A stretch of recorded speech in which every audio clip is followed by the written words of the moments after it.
오늘 아침에 연해주에서 아주 귀한 사진이 당도했습니다. 사진 먼저 보여주시겠어요? 네. 저 사진 보면 여러분 뭐가 좀 느껴지십니까? 예. 네? 뭐라고요? 밀레?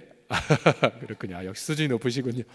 자, 저 연해주의 저 푸른 하늘, 그 다음에 햇살, 그리고 가장 왼쪽에 계신 분이 누구실까요? 예, 최경 선교사님. 그리고 바로 옆에 계신 두 분은 저 두 분의 나이를 합하면 170살이 되시죠. 두 분의 나이를 합하시면, 그죠? 우리 금철영 장로님과 김종수 장로님. 햇살을 배경으로 해서 너무 멋들어지게 사진이 나왔죠. 그래서 한동안 저도 저 사진을 받아보며 좋다 라는 생각을 하게 되었습니다. 제가 지난 주일날에 요셉의 창고라는 그러한 말씀으로 여러분을 축복했죠. 저는 요셉의 창고란 말을 처음 들은 장소가 어디냐면 어디일까요, 여러분? 바로 연해주였습니다. 연해주. 그러니까 20여 년 전부터 연해주 가서 사역하셨던 분들이 연해주를 가리켜 통일한국을 위한 요셉의 창고라는 비전을 받았기 때문이었습니다. 왜 그러냐면 약 20여 년 전에 사역 초창기에 우리 그들은 연해주의 광활하고도 비옥한 땅, 얼마나 비옥하냐면 지금 최기영 이혁신 선교사님 몇 가지 타이틀이 있으시죠. 우선 우리 서울홍성교회 전체 멤버 중에 가장 큰 저택을 갖고 계신 분, 별로 안 웃으십니까? 1,300평밖에 안 돼서 그러십니까? 근데 저 땅이 너무 좋아서 그냥 자급자족 하시는 것 같아요. 온갖 저 밭에 시장 갈 필요 없이 온갖 것들을 다 재배하고 계십니다.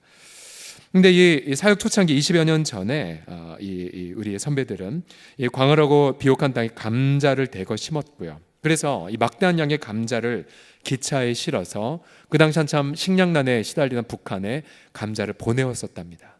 특별히 감자를 보냈던 이유는 이 감자는 장기 보관이 안 되기 때문에, 그래서 다른 어떤 군용물자로 전용이 안 되기 때문에 그 당시에 감자를 엄청나게 많이 보냈다고 합니다. 그래서 당시 기근에 시달리는 북한 주민들에게 연해주는 말 그대로 요셉의 창고였었습니다. 식량적인 것뿐만 아니라 현재 연해주 전역에는 지금 최경 선교사님이 섬기신 저 크레모바 영농센터를 베이스로 해서 수십 군데의 교회가 개척되어 있습니다. 그러니까 보통 러시아 현지 분들이 교회를 개척하면 자립이 안 되기 때문에 저 영농센터에 오셔서 농사법을 배우죠. 비닐하우스 농법을 배워가면 이제 영농센터는 이제 자금을 빌려줍니다. 이 비닐하우스 농사를 할 수 있는 자금을 빌려줘요. 또 회수하는 거 전제로 해서. 그러면 이분들은 복음을 증거하고 교회를 설립하면서 이제 자립을 하는 이제 이런 구조의 땅 연해주에 수십 군데가 넘는다고 합니다. 그러니까 말 그대로 복음을 나누어 주는 요셉의 창고 역할을 감당하고 있는 거죠. 또 최근에는 중국에서 추방당하고 있는 많은 선교사님들이 가는 많은 곳으로 가긴 하시지만 그 중에 또 한 군데가 바로 저 연해주 땅입니다.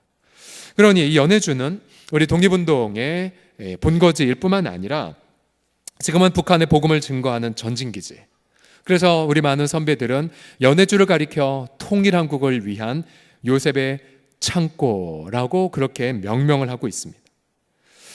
저는 그 요셉의 창고라는 그 메시지를 그 연해주 땅에 확인하면서 동일하게 저는 지난 주일날 여러분들 모두가 바로 그리스도 예수 안에서 바로 요셉의 창고와 같은 삶을 살기를 축복했습니다. 자, 여러분도 한번 확인해 보겠습니다.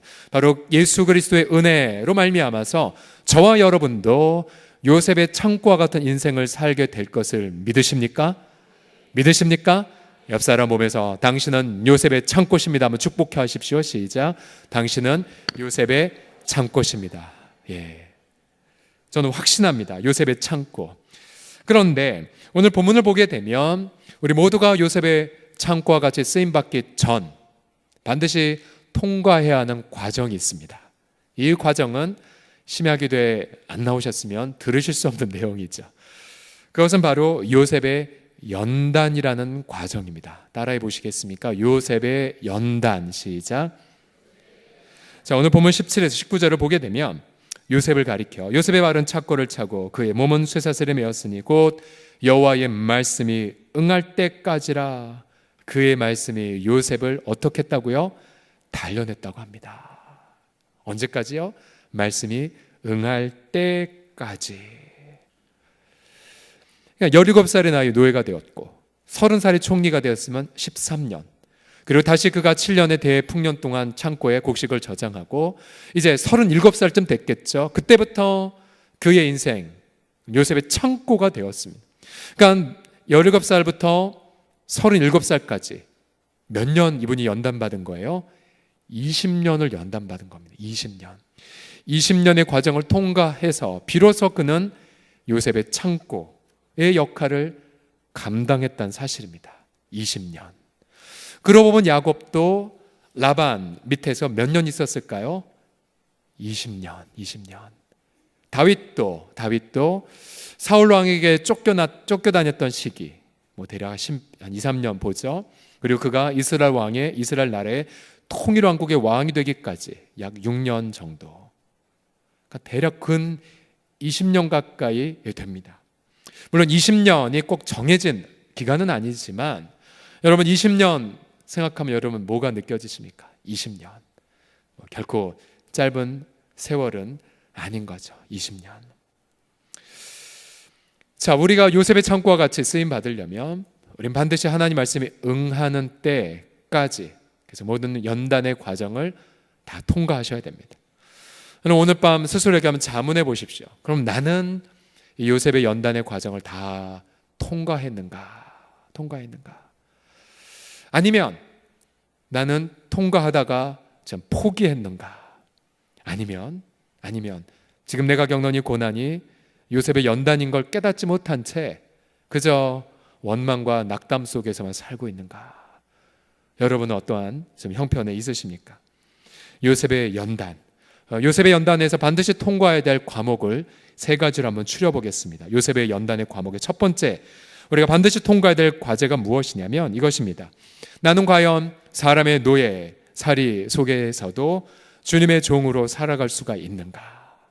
즉 사람의 노예에서 주님의 종으로라는 과목입니다. 한번 같이 읽어볼까요? 사람의 노예에서 주님의 종으로. 17절을 다시 보시게 되면 이 시편 저자는 요셉을 노예로 팔렸도다라고 소개합니다. 요셉의 종으로 팔렸도다. 그의 발은 착고를 차고. 여러분 착고가 무엇인지 아시죠? 수갑. 양 발에 나무 혹은 쇠사슬로 묶어서 이제 자유가 없는 거죠. 사람의 허락 없이는 화장실도 제대로 갈 수 없는 노예였습니다. 노예는 13년간이나 노예, 또 죄수, 잊혀진 자, 배반당하는 자 등으로 살아야 했죠. 그러니까 강제 노동에 처해져야 됐고 무엇보다 그의 땀 흘려 일한 수고에 대한 보상은 없었습니다. 열악한 노동 환경에 있었고요. 또 정직하게 살려고 한 대가는 모함을 받아 감옥에 들어가는 것뿐이었습니다.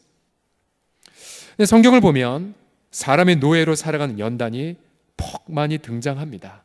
예를 들어 이스라엘 백성들도 저들의 광야에서 하나님과 언약을 맺고 하나님 나라로 반포되기 전까지 무려 400년간이나 이집트에서 노예로 있었죠. 시편 129편 3절을 보게 되면 밭가는 자들이 내 등을 갈아 그 고랑을 길게 지었도다. 많은 그런 연단의 이 내용 중에 하나는 바로 이거죠. 바로 사람에게 매여 살아가는 거. 그럼 여러분 이 과정을 통과하려면 여러분 어떻게 해야 될까요? 특별히 많은 자매들은 믿지 않는 남편에게 매여 살기도 하고 또 특별히 많은 자매들이 여전히 여러 가지 그런 고통 어린 인간관계 속에 매여 있기도 합니다. 그럼 여러분 이 과정 통과하려면 어떻게 해야 될까요? 도망가야 될까요? 아니면 그 사람들과 정면으로 다투어 싸워서 이겨야 할까요? 주님은 그 과정 속에서 철저히 우리를 연단하시면서 우리에게 끊임없이 되묻습니다. 야, 너 사람의 노예지만 그러나 나의 임재를 누리며 살아갈 수 있니? 그럼 우리는 본능적으로 이렇게 저항하죠. 주님, 일단 제가 자유가 되어야, 인간의 노예에서 해방되어야 하나님의 임재를 누리죠. 부채의 덫에서 해결되어야 임재를 누리죠. 주님, 내가 이 지긋지긋한 것에서 벗어나야 당신의 임재를 누리는 거 아닙니까? 라고 항변합니다. 그러나 하나님의 대답은 no이죠. no. 아니, 너가 노예였어도 나의 임재를 누릴 수 있니? 너가 죄수여도 나의 임재를 누릴 수 있니? 끊임없이 주님은 우리 양심에게 묻습니다. 요셉, 그는 이 과정들을 계속해서 통과했던 사람이었죠. 예를 들어 창세기 39장 2절, 그가 억울하게 노예로 팔렸던 시점, 그러나 성경은 말하죠. 여호와께서 요셉과 함께 하심으로. 주변의 이웃들이 하나님의 요셉과 함께함을 눈으로 보았고 자꾸만 요셉에게 뭔가를 맡기고 있습니다. 또 요셉이 모함을 받아 죄수가 되었을 때에도 39장 21절 보게 되면 감옥에서조차 여호와께서 요셉과 함께 계셨습니다. 그래서 감옥에 있는 사람들이 요셉이 하나님과 함께 있는 것을 눈으로 보고 역시 비록 죄수였지만 그에게 신임을 보내지 않았습니까? 요셉은 그의 신분은 절대로 바뀌어지지 않았습니다. 여전히 노예였고 여전히 죄수였습니다. 그러나 그는 주님의 임재를 마음껏 누렸다는 사실이죠. 그러면 여러분, 지난 한 주간 동안 저와 여러분 얼마나 하나님의 임재를 제대로 누려오셨습니까? 혹시 나의 어떤 월급이나 혹은 나의 처지나 내 남편 혹은 내 자녀 때문에 나는 절대로 하나님 임재를 누릴 수 없다고 혹시 단정하진 않으셨습니까? 내가 노예와 죄수임에도 불구하고 하나님 임재를 누리는 하나의 표식이 있습니다. 그것은 내가 주님과의 그 평강을 누리고 있는가, 혹은 끊임없이 주님의 임재를 누리는 잔잔한 기쁨이 내 속에 있는가. 만약 임재를 잃어버렸다면 여러분은 불안하셨을 것이고요, 또 하나님과 교통을 놓쳤다면 여러분은 기뻐하지 못했을 것입니다. 제가 지금 섬김의 훈련 과정 가운데 임마누엘 일기라는 과정으로 계속 지금 우리 함께 훈련을 받고 있습니다. 근데 몇 주 전에 두 분의 남자 섬김이들이 이제 임마누엘 일기를 쓰시면서 고백하면서 이러한 고백을 각각 남기셨어요. 한 분의 남성분은 이제 자신의 직장을 이제 그만두고 새로운 일을 이제 준비하는, 어떤 면에서 남성 가장으로서 굉장히 중요한 격변기를 보내고 있는데, 근데 그는 임마누엘 일기를 쓰시면서 이런 고백을 남기셨어요. 주님이 저와 함께 하시는 것을 경험합니다. 그러면서 그 속에서 평강을 본인이 누리고 있노라는 고백을 남겼어요. 또 다른 섬김이는 자신의 가족사에 참으로 마음이 아팠던 부모님의 이혼의 그 현장 속에서도 그러나 주님이 내가 너와 함께 있어, 내가 너를 지키고 있단다, 그것을 담담하게 쓴 것을 고백하셨는데 얼마나 눈시울이 붉어졌는지 모릅니다. 하나님의 임재가 제한 없이 그들에게 경험되었다는 생생한 사례였기 때문이었죠. 그러기에 우리 사랑하는 성도들이요, 여러분 혹시 사람의 노예로 오늘도 살아오셨습니까? 주님은 분명히 오늘이라도 우리 발에 채워진 착고를 풀어주실 수가 있어요.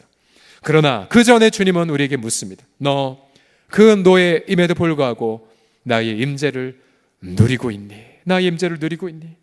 혹시 너의 자녀가 방황한다 할지라도 방황하는 자녀에도 불구하고 너 나와 동행할 수 있니? 우리가 지난 화목 저녁 기도회 때마다 그래서 주님이 이사야서 말씀 동에 깨닫게 해주신 게 그거죠. 자녀들의 불순종 때문에 부모들이 죄를 범하지 말게 해달라고. 자녀들의 불순종에도 불구하고 부모들이 하나님의 임재를 누리게 해달라는 이 기도를 우리가 계속 드리지 않았습니까? 저와 여러분 모두가 요셉의 연단의 첫 번째 과목, 어떤 순간에서도 하나님의 임재를 누리는 법을 배워가는 것, 이 모든 과정을 아름답게 합격하시기를 예수님의 이름으로 축복합니다. 두 번째로 요셉의 연단의 과목의 두 번째는 무엇이냐면 나의 상처에서 이웃을 돌볼 수 있느냐라는 과목입니다. 여전히 나의 상처가 해결되지 않았음에도 불구하고 이웃을 먼저 돌볼 수 있느냐, 이게 두 번째의 과목입니다. 자, 오늘 본문의 18절을 보게 되면 그의 몸은 쇠사슬에 매었으니 라는 구절이 있는데요, 여러분 그 몸이란 단어에 옆에 보시면 1이라는 각주가 있죠. 이 각주를 따라가 보면 그 각주에 그러니까 히브리 말로 원문에 보면 혼이다라고 말하고 있어요. 네페쉬라는 단어가 쓰였어요. 그러니까 원문을 쫓아 이 단어를 직역하면 이것입니다. 쇠가 그의 영혼을 꿰뚫었다라는 뜻이에요. 쇠가 그의 영혼을 꿰뚫었다. 자, 요셉은 노예였고 육체도 평안하지 않았죠. 그러나 요셉이 진짜 힘들었던 건 무엇이었을까? 그것은 그의 마음의 배반당했다는 대못이 박힌 것 아니겠습니까? 사랑하는 가족들에게 배반당했다는 것. 그래서 창세기 40장 14절에 보게 되면 요셉의 이 대못 박힌 피눈물 나는 마음을 잠시 엿볼 수가 있죠. 내 사정 바로에게 아뢰어 이 감옥에서 저를 건져주세요. 저는 히브리 땅에서 끌려온, 원문에 보게 보면 이 도둑질 당한 자인데, 히브리 땅에서 납치되어 온 자인데 전 여기서도 옥외가 진리 행하지 않았어요.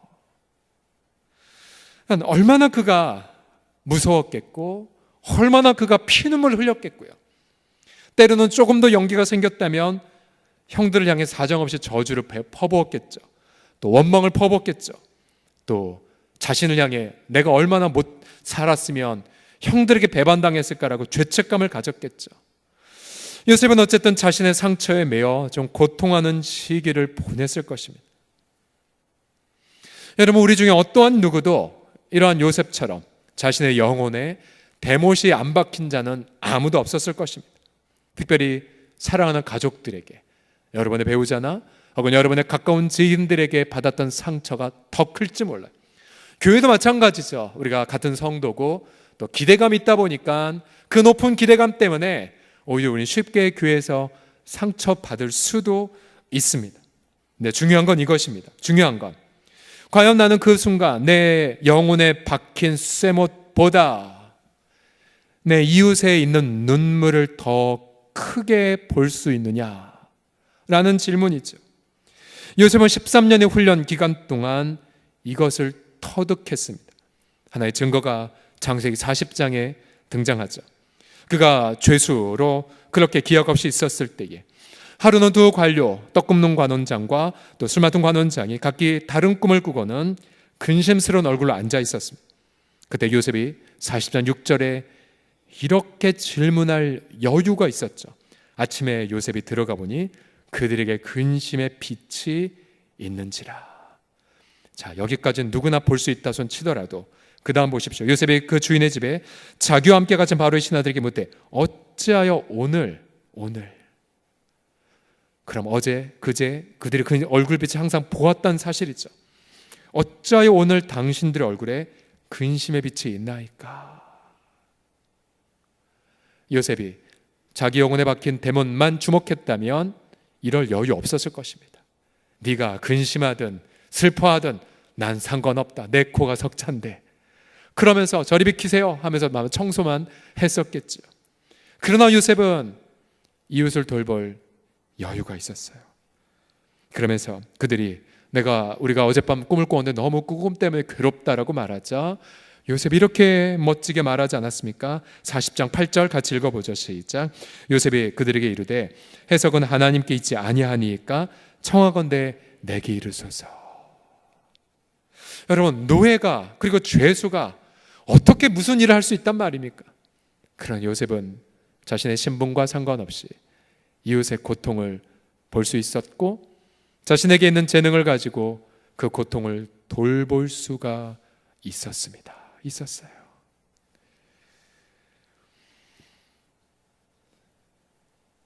그러게 여러분, 우리가 언제나 이런 질문을 던져보십시오.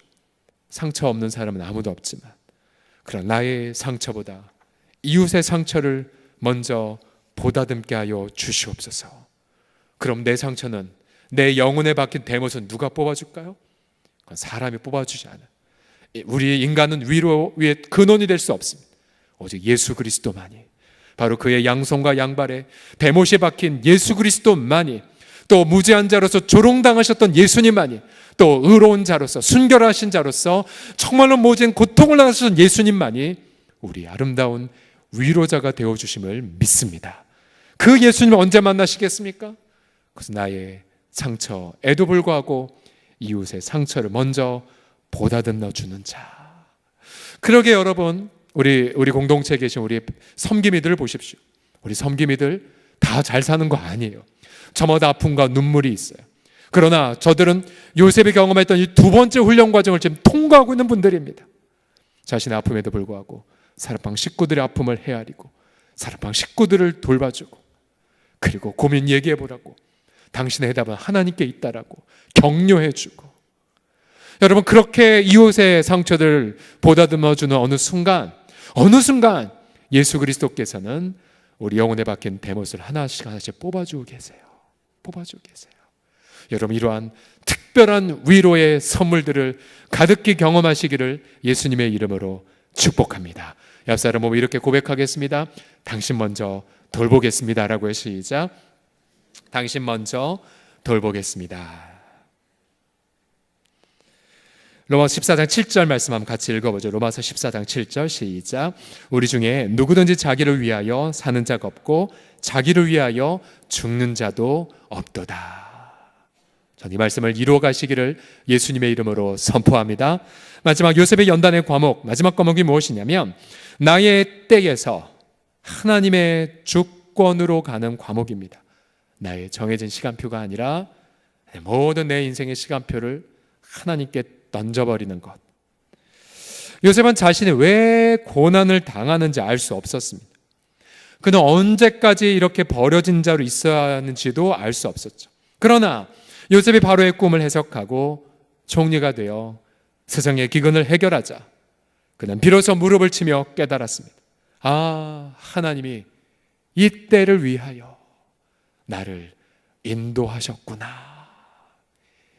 약 20여 년 만에 그것을 깨달았을 것입니다. 그러면서 요셉은 자신의 인생을 재해석하기 시작했어요.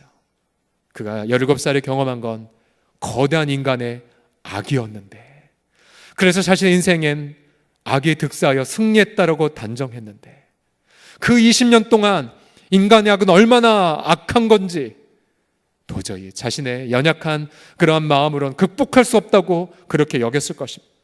그러나 그가 20년의 과정을 지나고 하나님의 때에 자신의 인생을 돌아보자. 아마 그랬겠죠.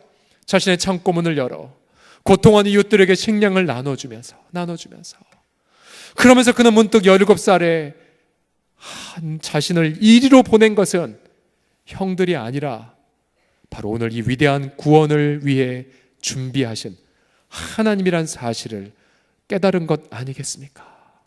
인간의 악보다 하나님의 선한 주권이 더 위에 있다는 것을 깨달은 요셉, 그의 고백을 보십시오. 창세기 105편 17절에 보게 되면 그가 한 사람을 앞서 보내셨으며 라고 말합니다. 하나님이 요셉을 앞서 보내셨다. 창세기 45장 7에서 8절에도 보게 되면 요셉의 이 인생에 대한 회고를 보십시오. 하나님이 큰 구원으로 즉 애굽 백성도 살리고 언약 백성도 보존하는 큰 구원으로 당신들의 생명을 보존하고 당신들의 후손을 세상에 두시려고 나를 형님들보다 하나님 먼저 보내셨습니다. 그런즉 나를 이리로 보낸 이는 형님들이 아니에요. 하나님이세요. 하나님이 나를 바로에게 아버지로 삼으시고 그 온 집의 주로 삼으시며 애굽 온 땅의 통치자로 삼으셨습니다. 요셉은 2번씩이나 하나님이 나를 보내신 거예요. 형님들이 나를 이곳에 팔아도 근심하지 마세요. 하나님이 오늘 이 날을 위해서 나를 보내신 거예요.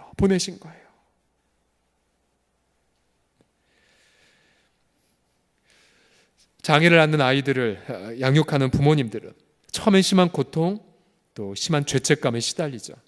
그러나 그 아이를 통해 하나님의 선하신 뜻을 깨달아가며 그리고 그 연약한 아이를 통하여서 세상을 돌보는 우리 교회 왔던 우리 박모세 군의 청아한 음성을 한번 떠올려 보십시오. 근데 그렇게 연약한 인생이 이 세상을 향한 요셉의 창고와 같이 되는 장면을 보는 순간 이렇게 깨닫지 않습니까? 아, 하나님이 이 아이를 우리에게 보내셨구나.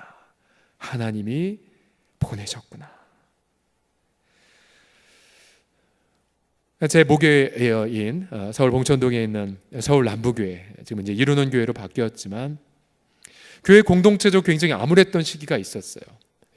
두 가지 이유가 있었는데, 하나는 이제 자주 말씀드린 건축 부채, 한 달이면 수천만 원씩 이자가 나가는 상황.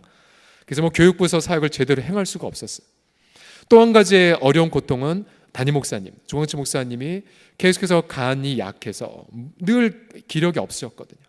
그래서 심지어 주례를 맡았다가도 건강이 안 좋으면 부목사한테 의뢰하기도 했었고, 사역을 맡으셨지만 건강 때문에 도저히 하실 수가 없었어요. 그러니까 그 기간이 거의 한 20년 가까이 되는 것 같았습니다. 너무 저는 궁금했었어요. 그때 10대, 20대를 통과했던 시절, 이렇게 교회가 부르짖는데 왜 이 교회는 힘들까? 왜 우리 교회는 이렇게 어려울까? 왜 이럴까? 왜?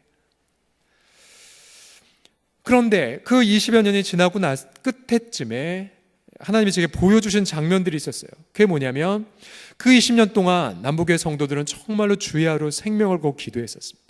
물론 그 중에는 낙담에서 떨어져 나간 분들도 있었어요. 그런데 그 간절한 기도 속에 우리 하나님이 어떠한 일을 하셨는 줄 아십니까? 그 봉천동이면 아주 대표적인 서민들이 사는 동네이지 않습니까? 근데 그들의 자녀들을 탁월하게 하시는데요. 탁월하게 하시는데 두 가지의 탁월한 면이었죠. 하나는 신앙적인 탁월한 아이들, 그리고 또 세상적으로 탁월한 자들. 학원도 제대로 변변하게 못 갔지만 세상적으로 학업 성취도가 탁월했던 자녀들이 계속 나오는 것을 제가 보았어요. 하나님은 결코 쉬지 않으셨구나.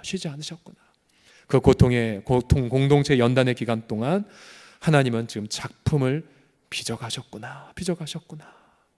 지금은 그 이대 목사님이 아주 아름답게 사역을 잘 감당하고 계시고, 또 20여 년이 끝났을 때쯤에 조광철 목사님 간이 완전히 회복되는 간증을 제가 전에 받았었습니다. 우리 사랑하는 성도들이요, 어쩌면 여러분은 지금 인생에서 가장 암울한 때를 보내고 있을런지 모릅니다. 언제입니까? 하나님 언제까지세요? 그러니 여러분, 바로 지금 이 시기가 하나님의 그 주권적인 선이 이루어지는 가장 광명의 때임을 믿으시기 바랍니다. 이사야서의 말씀 여러분 읽으셨습니까? 흑암 중에 있는 자라 할지라도 자기 하나님을 의뢰하며 살지어다라고, 가장 어두움을 빛으로 바꾸어 가신 하나님. 그래서 로마서 8장 28절의 말씀처럼 우리가 알거니와 하나님을 사랑하는 자, 곧 그의 뜻대로 부르심을 입은 자들에게는, 그 다음에 여러분 같이 선포할까요? 모든 것이 합력하여 선을 이루느니라. 다시 한번 외치겠습니다. 모든 것이 합력하여 선을 이루느니라. 한 번 더요. 시작. 모든 것이 합력하여 선을 이루느니라. 할렐루야. 이 말씀을 여러분 인생 가득히 체험하여 저와 여러분 모두가 요셉의 연단을 간증하고, 그리고 우리의 인생의 외적인 모습이 모두 다 요셉의 창고와 같은 인생들이 다 되시기를 성삼위 하나님의 이름으로 간절히 축복합니다. 기도하겠습니다.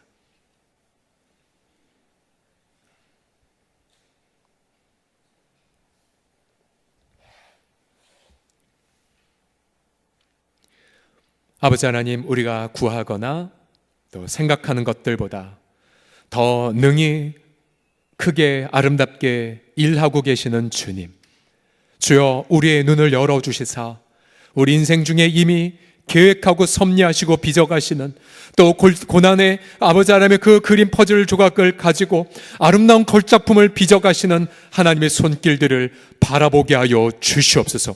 눈을 들어 우리의 눈물, 눈을 들어 우리의 탄식 너머에 빛나고 계신 하나님의 주권을 신뢰하며 기쁨으로 나아가는 우리 모든 사랑하는 권속들 되게 하여 주시옵소서. 예수님의 이름으로 기도드립니다. 아멘, 아멘.